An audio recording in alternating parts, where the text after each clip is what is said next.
européens et il demandait à Volodymyr Zelensky des réunions urgentes du Conseil de sécurité des Nations Unies, de l'OSCE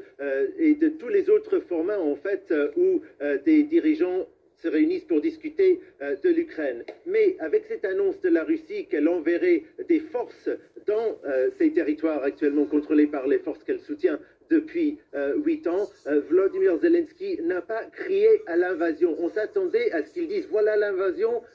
emmenez les sanctions, parce que depuis plusieurs jours, il appelle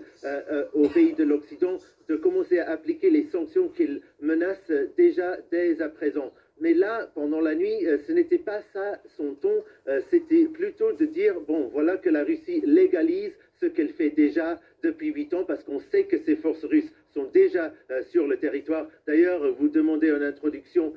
quand est-ce que les chars russes vont entrer dans le Donbass, dans le territoire de l'Ukraine. Plusieurs vidéos qui circulaient pendant la nuit, filmées par des habitants de ces régions contrôlées par ces forces séparatistes, montraient des chars que ces habitants disaient, voilà, ce sont déjà les chars russes qui arrivent. Mais la réaction de Volodymyr Zelensky